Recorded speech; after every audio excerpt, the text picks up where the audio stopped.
एक बार की बात है। एक गांव में कमलाबाई नाम की एक बूढ़ी औरत रहती थी। उसके पास बहुत सारा पैसा होते हुए भी वो किसी की मदद नहीं करती थी। उसके कंजूस होने की वजह से सब उसकी उपेक्षा करते थे।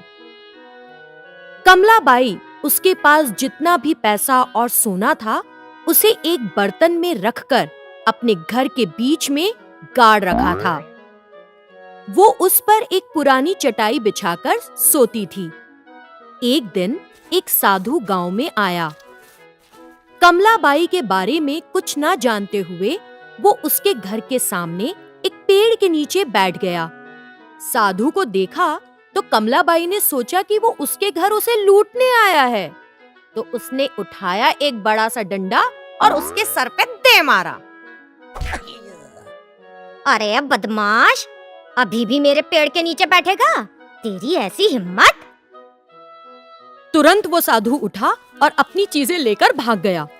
फिर उसने गांव के लोगों से कमलाबाई के बारे में पता किया। वो कमलाबाई, वो तो बहुत कंजूस है, किसी की मदद नहीं करती। बुढ़िया के पास पैसा बहुत है, लेकिन देती किसी को नहीं। कमलाबाई दान दक्षिणा कुछ नहीं करती। सबसे एक जैसी बात सुनकर साधु को कमलाबाई पर दया आई और उसने उसे बदलने की सोची। उस दिन आधी रात को कमलाबाई के घर के सामने एक अनोखी घटना हुई। कोई एक काला मुखौटा पहने अपने सर पर 9 घड़े रखकर अजीब सा नाच रहा था। जब कमलाबाई ने पायल के घुंघरुओं की आवाज सुनी तो उसने एक बड़ा सा डंडा हाथ में लेकर घर का दरवाजा खोला। एक भूतनी को घर के सामने नाचते देखकर कमलाबाई डर गई। तुरंत वो अपने घर में घुस गई और दरवाजा बंद कर दिया। फिर उसने खिड़की से बाहर झांका। भूत के सर पर 9 घड़े थे और सबसे ऊपर के घड़े में आग जल रही थी। कुछ देर नाचने के बाद भूत ने सबसे ऊपर वाले घड़े को दिए के साथ जमीन पे फेंक दिया और बचे हुए 8 घड़ों के साथ गायब हो गया। जब कमलाबाई बाहर आई तो उसे घड़े के टुकड़ों के अलावा और कुछ नहीं मिला। तब कमलाबाई डर गई।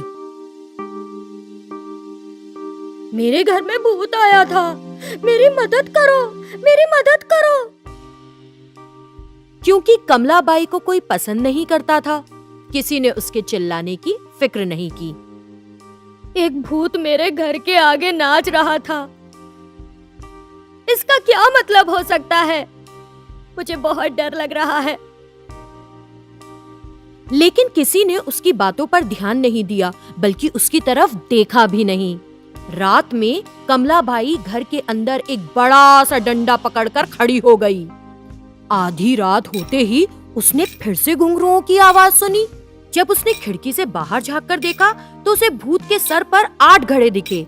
8वें घड़े में आग जल रही थी। कुछ समय नाचने के बाद भूतनी ने सबसे ऊपर का घड़ा फेंक दिया और बचे 7 घड़ों के साथ गायब हो गई।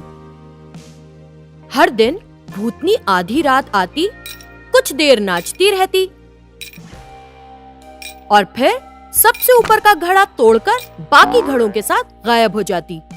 ऐसा रोज रोज जब होने लगा तो कमलाबाई डर गई और इससे छुटकारा पाने के लिए जादूगर भैरव के पास गई।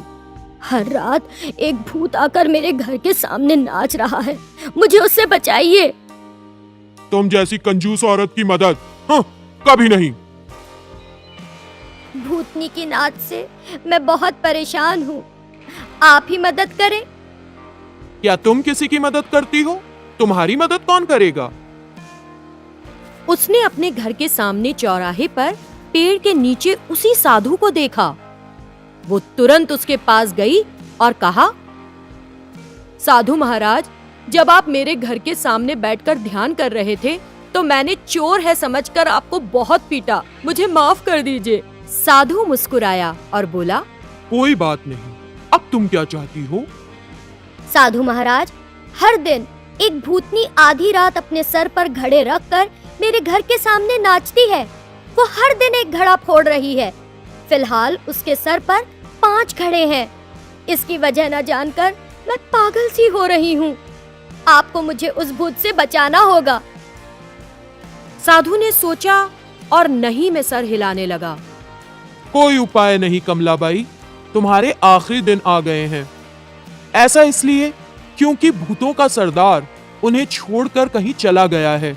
इस वजह से सारे भूत निसहाय हो गए हैं। समूह छोड़ते वक्त भूतों के सरदार ने उनसे कहा कि तुम उनकी सरदार बनने योग्य हो, इसलिए वो भूत तुमको अपने साथ ले जाने की कोशिश में हैं। अगर तुम बहुत समय जीवित रही तो ये कैसे मुमकिन होगा? इसीलिए वो अलग अलग तरीकों से तुम्हें ले जाने का प्रयास कर रहे हैं। जैसे ही बचे हुए 5 घड़े फूट जाएंगे, तुम मर जाओगी। हे ईश्वर, आपको मुझे उनसे बचाना होगा। मैं अपनी सारी जमा पूंजी आपको दे दूंगी, कृपया कुछ कीजिए। ठीक है, आज से तुम श्रद्धा पूर्वक धर्म, पूजा, दान, सहायता और दूसरी अच्छी चीजें करना शुरू करो। बाकी मैं देखता हूँ। उस दिन से कमलाबाई ने दान देने का निश्चय किया। जब वो लोगों को दान देने पहुंची तो किसी ने उससे कुछ नहीं लिया। लोग उससे दूर जाने लगे। यहाँ तक कि कुत्तों और कौओं ने भी उसके डाले खाने को नहीं छुआ। और उस रात कमलाबाई के घर के आगे एक और घड़ा फूट गया। अगली सुबह कमलाबाई साधु के पास गई। साधु महाराज, मैं मृत्यु से नहीं बच पाऊंगी। कोई मेरा दान नहीं ले रहा। जो खाना मैं देती हूँ उसे कुत्ते और कौवे तक नहीं छूते। हाँ, क्योंकि तुमने ये धन लोगों की उपेक्षा करके अमानवीय ढंग से इकट्ठा किया है। पशु पक्षियों को भी इसकी खबर है।